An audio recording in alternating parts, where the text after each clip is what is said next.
Hi, my name is Cindy and this is the Whalemobile. It's a life-size model of one of the humpback whales that we have off the coast of Massachusetts. And I bring it around to schools to hopefully inspire kids to care about whales. Whales are one of these animals that really grab kids' attention and get them to pay attention to what's going on in the environment. I fell in love with whales as a really little kid, and that has led to a bigger desire to help protect our planet. My mission personally is to try to do that, and so using whales I think is a great way to inspire kids to care. So we get to go inside the whale and talk about how whales and people are kind of similar and different. Why whales are so important to our planet, because they help fertilize the ocean. Ecosystem engineers is what they're referred to as. So then they come out of the whale, they leave me, and then they go talk to Brian about trash. I call it talking trash. And they get to hear about how long some of the trash stays on our planet and different ideas about how we can reduce our use of certain types of trash, like plastic specifically, and how the kids can then make a difference for the oceans, even as far inland as Rochester, New York. I mean, anything that happens inland can certainly impact these animals in a positive way. So that's what the Whalemobile is about. I want the kids to leave today and just think that was so cool. When we go in, if one of you guys is asking a question, it's kind of hard to hear just because of the compressor. So I'm going to ask that you just be respectful if somebody's asking questions or if I'm talking, and just listen, okay? You are my yellow line. You are my green line. So I'm going to have my yellow line go in first, and then once they're in, you bring your line in.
Inside of a whale. Could we be inside of a real whale? No. Well, I mean, we could. It would just be really disgusting, right? And so if I was going to come here to teach you about whales and use a real whale, it would be really hard for me to bring it all the way from Massachusetts.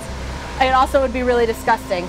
And so in science, when we want to learn about stuff and we can't use the real thing, we use models, right? We might have a model of the universe or the solar system or a model of a brain, something like that. And so this is my model of a whale. We're going to talk about how we're similar, but we're going to work outside in, okay? So starting on the outside, what does a whale have on the outside of its body? Skin. Skin, yeah, they have skin on the outside of their body. They do have eyes also. You'll see them up on the front. Underneath their skin, imagine if we just put like a blanket kind of underneath. What is that? What's underneath their skin? What do they have? Yeah, they're blubber, they're fat. Underneath that, they have another layer of tissue in their bodies, something that we have also in our bodies. We have a lot of it. Muscle. Yeah, muscle. So they have a layer of muscle, and then they have bones. So what are these bones? Ribs. Yeah, they have a rib cage, just like you guys do. And they have, what's that? A spine. They have a backbone just like you guys do. Do you know what? The bones go all the way to the tail, but they don't have bones in their tail. What do you think their tail's made of? Yeah, what's this? Cartilage. Yes, exactly. This stuff that the outside of your ears or the edges of your nose, that's made of cartilage. And inside of your knees. Yep, exactly. Yeah. Don't ask me what anything is. I'm going to tell you. Yeah.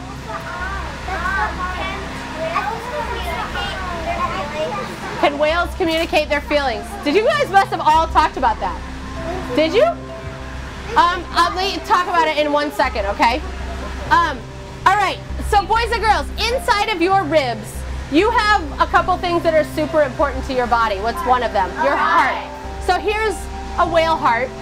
It's not flat, it's round. So if you spin that in your mind, that can give you an idea of size, right? How big is your heart for comparison? Make a fist. It's actually, you know what, your heart is smaller than a whale's eye. Isn't that crazy?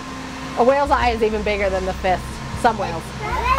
Your heart is about the size of your fist, and what does it do? Why do we have hearts? What do they do? Just tell me. It pumps your blood. Yep. It pumps your blood all around your body. And can you clap for me your heartbeat?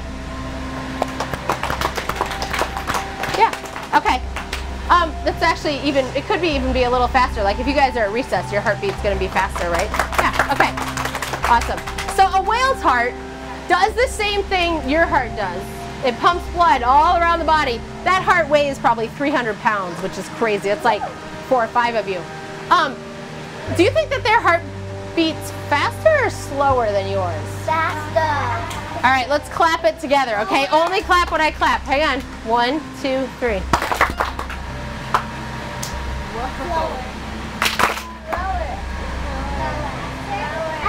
It's a lot slower, isn't it? It's a lot slower. A blue whale, your heartbeat is probably like 85 beats in a minute, something like that, 80 beats in a minute. A blue whale, when it goes down on a dive, its heart may only beat 3 or 4 times in a minute.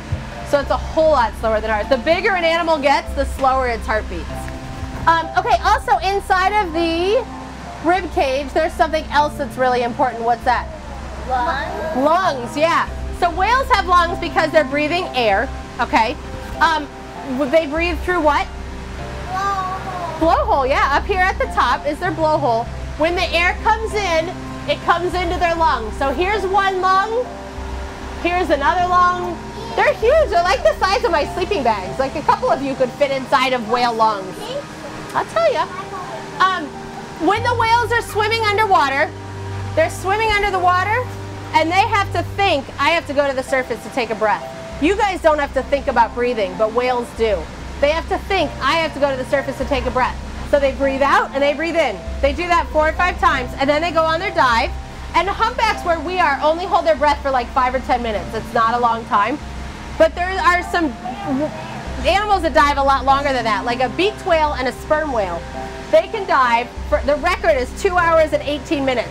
That's exactly 8 o'clock, which is maybe even before you guys got to school. So can you imagine holding your breath like the entire time you've been at school? That would be crazy, wouldn't it? So the whales' bodies are adapted very differently than humans are to be able to do that, because we cannot hold our breath for 2 hours. Nobody can. Which way is the head? This way. Okay, so up in the front of their head is where their baleen is, right? So this white sheet kind of represents the baleen. There should be another one on the other side, but it fell off. When the whales are feeding, they open their mouths wide open. They swim through the water, and the fish in the water come in their mouth. They push the water out through the baleen, like we did this morning with the milk, right? You remember doing that? The water goes out because it's salty, and they can't drink ocean water, right? You guys can't drink salt water, can you? It's really, but what do they drink? They do have to drink. What do you think they drink? Water. Where do they get the water that they drink? The fish that they feed on, yeah. The fish has fresh water in their bodies, and that's where they get all the water that they need. So the salt water goes out of their mouth, the fish stays in, they swallow down to their stomach. This is their first of 3 stomachs. Whales have 3 stomachs, a little different than people. This stomach digests the food the most, and then they have 2 smaller ones. And then, do you know how on a human body we have intestines that squiggle all back and forth?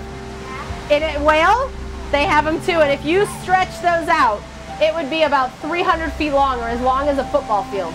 That's how long their intestines are inside. And then after the food goes through their intestines, what's a whale going to have to do? It's going to have to go to the bathroom. So when we're on the boat, we're out there collecting research. So what I have my interns write down when the whales go to the bathroom was what color their poop is. What do you think that would tell me? What they eat, exactly. So when they feed on those little fish, their poop is brown, okay? But sometimes, you guys know what krill are? It seems like you guys all, what color are krill? They are red, so what color is their poop? Red. So this fall, it's the only day I saw this all season. We were out there, and this whale was feeding a little bit differently. And it was feeding in a way that sometimes I've seen them feed when they're feeding on krill, because krill are slow, right? Whereas fish are a lot faster. So when the whales are feeding on fish, they have to feed faster, okay? But when they're feeding on krill, they can kind of slowly open their mouth. And that's what this whale was doing. And after about 20 minutes, it started going to the bathroom, and it was just fire engine red. It was so cool. It was the only time I've seen them feed on krill in ages, but I never saw any krill at the surface. It was all happening deep enough in the water that I couldn't see it. So the only way that I knew it was feeding on krill was by looking at what came out. Now, do you think that the poop helps the ocean at all? Hang on one second. Yes. Why? Because animals help the water. It Like in composting, like. Yeah, you're totally on the right track, yes. It helps the plants grow. It's like one of the things that plants need to grow is nutrients. And nutrients are often found in the soil, right? But in the ocean, the plankton floats at the surface because that's where the sunlight is. But the nutrients that they need sink to the bottom. So there's some processes in the ocean that put those nutrients back up. But whales pooping is really important because whales poop at the surface. You know when you go in the pool and you go deeper into the water, do you feel pressure on your head? So when the whales are deep in the water, they feel a lot of pressure because they're deep and they can't physically poop, so they poop at the surface. And they're putting nutrients into the ocean that the plankton, the little guys that are like plants, need. Plankton are really important because a lot of things in the ocean eat them. Okay, it starts the food web, but they're also important for you guys. And you may not know why, but I bet you can tell me why we need plants and trees. For air, because they create oxygen, right? Well, the plankton in the ocean make more than half the oxygen on our planet. So if you take 2 breaths, say thank you plants, and thank you plankton. And the whales are what help the plankton make the oxygen. So the whales are adding the nutrients, and so they're a really important part of the ecosystem. And we need to make sure that our oceans are a healthy place for the whales to live, all right? So we're going to do one more thing inside, but then when you leave here, you're going to go hang out with Brian and talk trash a little bit and learn about some of the things that we can do to help protect them, okay? But I do have one more thing. Do we have questions? What was your question? Aren't whales? Oh, wait, hang on one sec. Aren't krill and plankton really small? The phytoplankton is really small. Other plankton is bigger. So krill is a type of plankton. Plankton is a funny word. It just means anything that free floats in the ocean. So actually jellies are plankton. Okay. I was thinking for an animal this size, what do they eat? A lot. So we think blue whales that only eat krill, we think they eat 8,000 pounds a day. Humpback whales, we think, eat 2,000 pounds of those fish every single day. Hang on, I can't answer all your questions right now, but hang on to them one second. Let me pass some stuff and then I will, okay? So yellow side, crisscross applesauce on the yellow side facing me. You should be shoulder to shoulder. Everybody should have space. Green side, you guys need to turn your bodies and face the yellow side, please. So face your friend. Green side, face yellow friend. And can you guys just scoot down a little bit so that... Move down because you might want to this way. Move down, move down. All right, I'm going to pass some stuff. Do me a favor, green side, take half a scooch backwards. Not all the way to the edge, please, but just a little bit. Okay, so the first thing I'm going to pass you guys is some baleen. It's different than the stuff I showed you outside. These are individual plates. They stack up. The hairy parts on the inside. This is made of keratin. It feels just like your fingernails. All right? When you pass this, low on your lap, not up by your face, okay? So the next thing I have are some teeth. All right, so yellow side, I'm going to pass you a sperm whale tooth. Green side, a killer whale tooth. Esther, can you hold it up? Let me see it. I also have some bones. So green side, this is part of a rib bone. Yellow side, this is part of a backbone that would be found in the neck. All right, so this piece should also be over here. They're both a little bit broken. Go ahead and pass the tooth. Hang on, let her see it.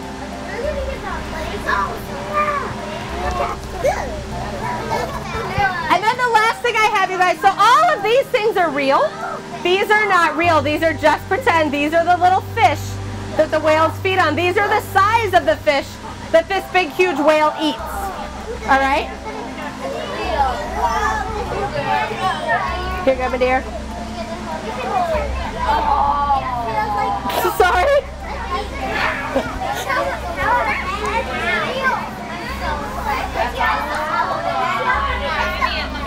So, can you guys do me a favor? When we're done, keep everything here, and when we're done, as we're leaving the whale, can you guys bring all that stuff back down for me, please? Okay, can I try to do some questions? Oh wait, I had a question about the feelings. Who asked me about the feelings? Did you ask me about the feelings? We don't know what whales are feeling, but they probably express it through their body, just like you do. If you're sad, what are you going to look like to me? What are you going to do if you're sad? Would I be able, if you were sad, could I tell just by looking at you? If you were happy, could I tell? Because you do something with your body. The whales probably do something like that.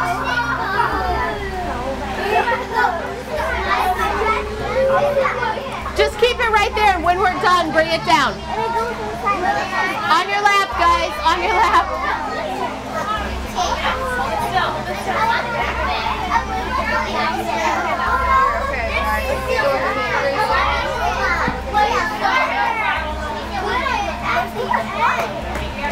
All right.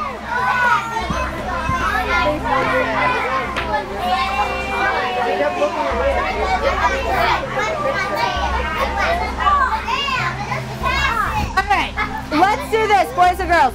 While the sand eels are finishing up, I'm going to have you guys start going out, putting your shoes on, and then I'm going to try to answer 1 or 2 questions outside.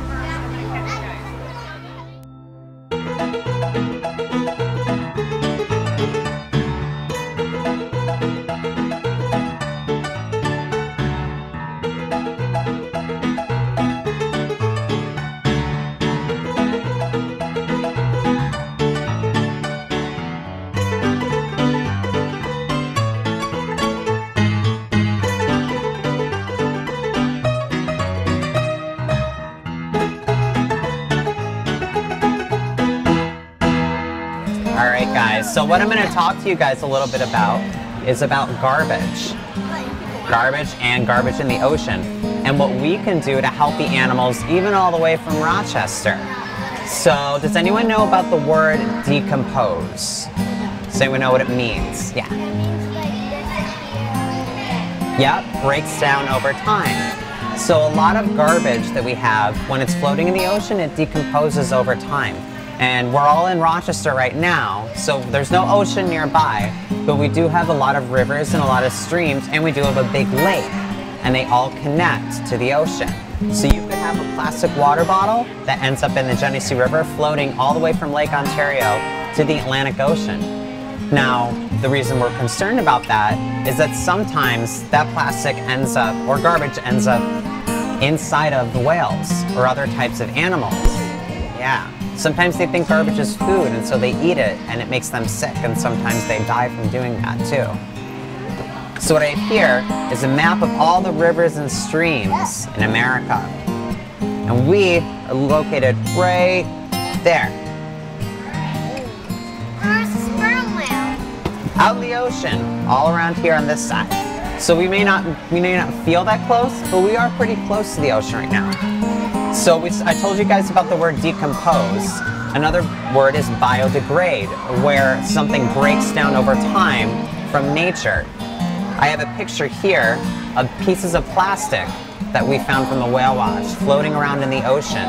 Little pieces of plastic spoons, forks, plates, bowls. Anything's plastic. Yep, anything that's plastic. So you guys, when you have lunch, when you eat pudding or applesauce, what do you use? Plastic spoons and forks. You throw that out, your garbage doesn't just disappear, it either ends up in a landfill where it stays over time, or eventually it'll end up in the ocean sometimes. And what I have here is a picture of plastic bags. Just like you see the ones at Wegmans. These plastic bags were found from the inside of the stomach of a whale. And the whale died from eating plastic bags. so it doesn't break down inside of the whale's body. It slowly stays there, and it eventually makes the whale sick and they die.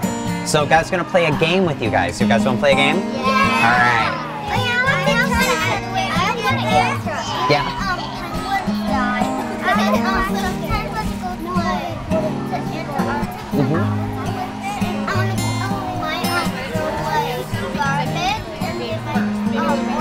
They eat it and they get sick. Yeah. All right, so hands down, I'm gonna play a game with you guys, alrighty? So what I have here is a chart, and I have next to me some magnets. And what I'm gonna do is show you some items, and you're gonna guess how long it takes for these items to break down or biodegrade. Remember I told you guys about the word biodegrade? It's gonna break down over time in the ocean. So I'm gonna show you these pictures, and you're gonna have to guess how long it takes for them to break down in the ocean, alrighty? You guys ready? Alrighty, awesome. Okay, here's the first one. It's a plastic water bottle. It's like this one right here. Year. Do you guys think it takes shorter, a medium amount of time, or a long amount of time? Medium. It is long. Do you guys have any guesses? How long? I do. An hour? Okay. Longer than that.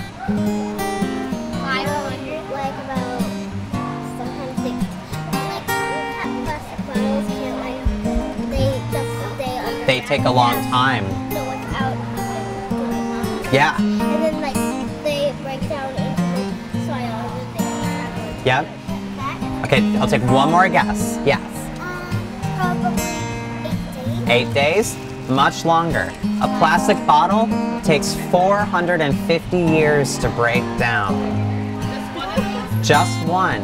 Plastic bottles were invented in the 1970s, and the ones that have been around since then are still around, and they float around in the ocean. And plastic doesn't just break down and disappear, it just turns into smaller and tinier pieces.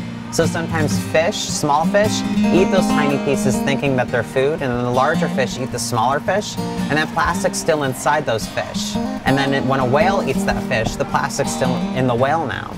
And sometimes we eat those fish too. So in some places we're eating that plastic, and that can't be good for us either, right? Yeah. All right, I got another one. It's a trick one. Apple. What do you guess?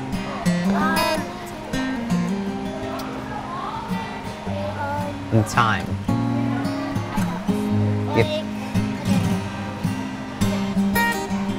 Do you think it would take a shorter time? 10 years? Okay, I'll take another guess. What do you think? 1 year? Less than that. It takes 2 months for an apple to break down in the ocean. So it's floating around, and it's made of organic material. And organic material is anything naturally made that comes from nature. It grows on a tree, and so it falls in the ocean, and it takes about 2 months to break down, so it's a little bit shorter amount of time. All right, I got another one. Guys, ready? Here you go. Plastic bag. You get them at Wegmans or Tops. What do you think? 55 years? Okay, a little bit shorter. 20 years. 20 years? You got it. You got it. It takes about 10 to 20 years for a plastic bag to break down. So when you're going to Wegmans or Tops, you know there's also reusable plastic bags that you can get, right? So instead of going to Wegmans and gathering up all those plastic bags, you can ask your mom and dad and bring a reusable shopping bag so that you can put all your groceries in there, so you're bringing less bags with you home. What is this? That's fishing line. That's a fishing net. All right, I got another one for you guys. Are you ready? Okay. So, all right. So before you guys answer, remember when I said organic material? Material that comes from nature? Cardboard. What's cardboard made of? Trees, made of paper, and paper comes from trees. So it's organic, so it'll take a little bit shorter amount of time to break down. 1 year, you think? 2 years. 2 years? One more guess. Yeah. 3 years? 4 weeks. It takes only 4 weeks for a cardboard box to break down in the ocean. Right there.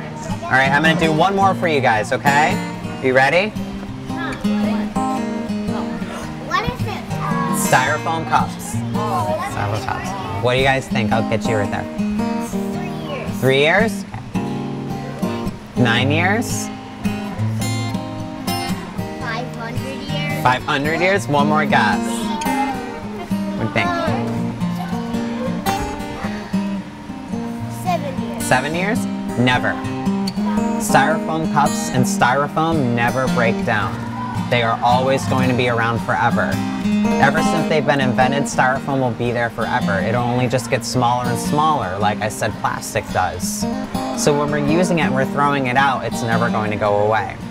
So we have all these problems with all this garbage, and it's ending up in the ocean around the whales and other animals, and they're eating it and they're interacting with it, and then sometimes they get sick and die from it. So what can we do to keep that from happening? Does anyone have any ideas? Break the law of making some of those things. Break the law? Like break the law of using styrofoam. There's some cities and some parts of the country where they're making it illegal for plastic bags to be used.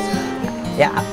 We can stop throwing garbage and other stuff in the water. Yeah, absolutely. What about when we see garbage on the beach? Do we pick it up and clean it up? Yeah. Yeah. Make sure you have someone help you too. Awesome. Clean it up. Yeah. How does fishing lines get out fishing? Sometimes they just break off from the currents or from when you're fishing and the fish is too strong. How about, yeah, it did. It was in a river. The fish. How about plastic water bottles? Is there something we can do instead of buying plastic water bottles? We can buy glass. Yeah. You glass ones, or get a reusable plastic, not plastic, a reusable water bottle. Yeah. Is there something you guys all do at home called recycling? Yeah. So you put your plastic and your glass and your cardboard in.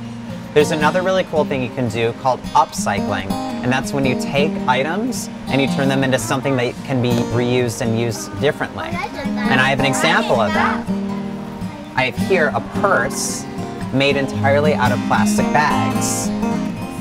So all these little guys right here, they turned it into a bag entirely. I can pass it around for you.